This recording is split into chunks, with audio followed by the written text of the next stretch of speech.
welcome back to the channel. It's Prothalamian. Today we are going to see about the poetry and the Prothalamian, which was written by the Edmund Spenser. Before we move into the clip, let's subscribe our channel and support. Poetry is literature in verse form, a controlled arrangement of lines and stanza. Poems use concise musical and emotionally charged language to express multiple layers of meaning. The word poetry is derived from the Greek poetes, meaning her making or creating. It is a form of art in which language is used. Today, we are going to see about Prothalamian, which was written by Edmund Spenser. Prothalamian is written in a conventional form of a marriage song. The poem begins with a description of the river Thames, where Spenser finds two beautiful maidens. The poet proceeds to praise them and wishing them all the blessing for their marriages.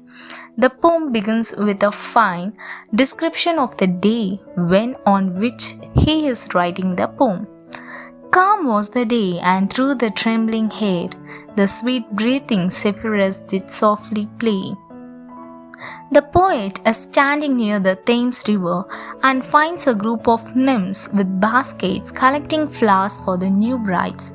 The poet tells us that they are happily making the bridal crowns for Elizabeth and Catherine. He goes on his poem describing two swans at the Thames, relating it to the myth of Jove and Leda.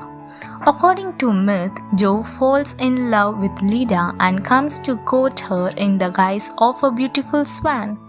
The poet feels that the river Thames has done justice to his nuptial song by flowing softly according to his request. Sweet Thames, run softly, chill my hand, my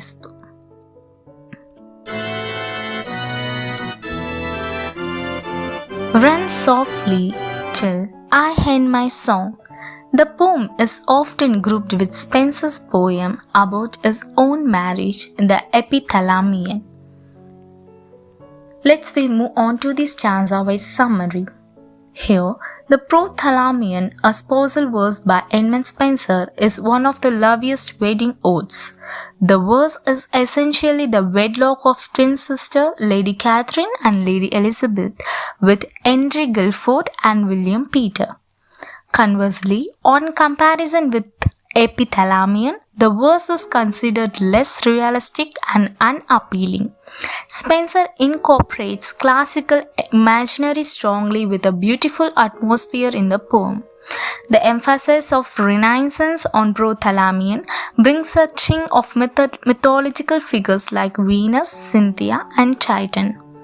Stanza 1 tells about the poet walks along the banks of River Thames to forget the worries of his personal life. He was completely frustrated with the job at the court, and all he wanted is some mental peace. The cool breeze covered the heat of the sun by reflecting a shade of tender warmth. There are flowers everywhere and the birds chirp happily. The poet has a refrain request the river to flow softly until he ends his song. In stanza 2, the poet happens to see a group of nymphs along the banks of the river. Here, the poet makes use of first mythological figure, the nymphs, which are supernatural maidens known for their purity. Every nymph looked stunning and had loose strands of hair falling to the shoulders. Nymphs together prepared bouquets of flowers with primroses, white lilies, red roses, tulips, violets, and daisies. In stanza 3, as the second mystic entity, Spenser introduced the swans. Swans that swam across the river looked holy and whiter than Jupiter, who disguised as a swan to win his love, Leda. But yes, what Spenser says next is that these swans are shinier than Leda herself. The river Thames requests its water not to dirty the sacred wings of the swan.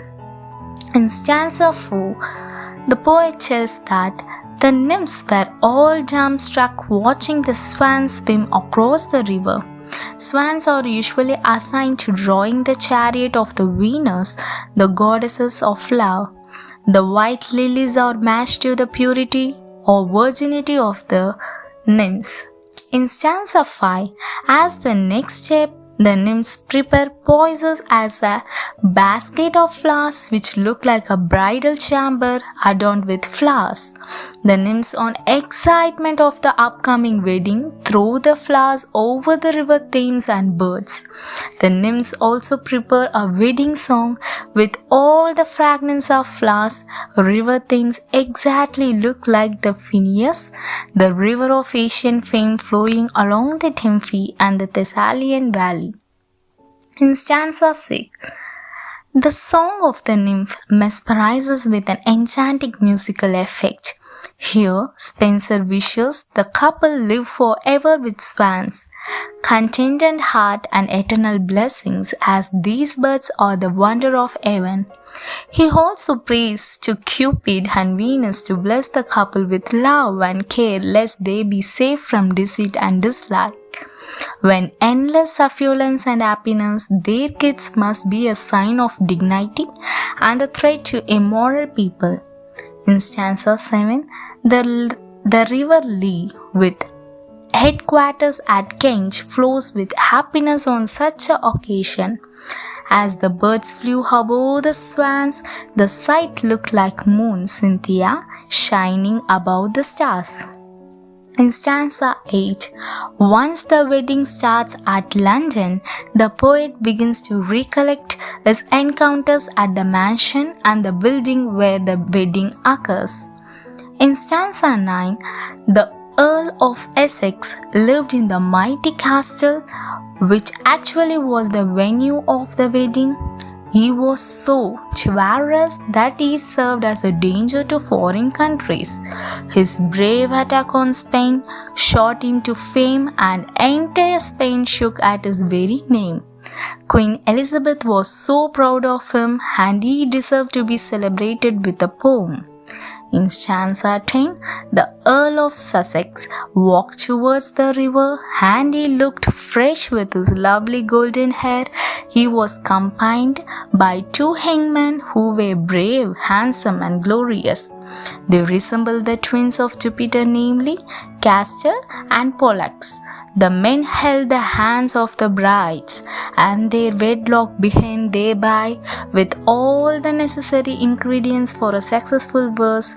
Prothalamian is embroidered with long-lasting style and simplicity, and till the poet completes his poem, the River Thames request is that the river should flow softly until he ends his song. Thus, the river also flows softly until the poet ends this song. So, this is the full summary of the Prothalamian. Hope you all understand. Thank you for listening.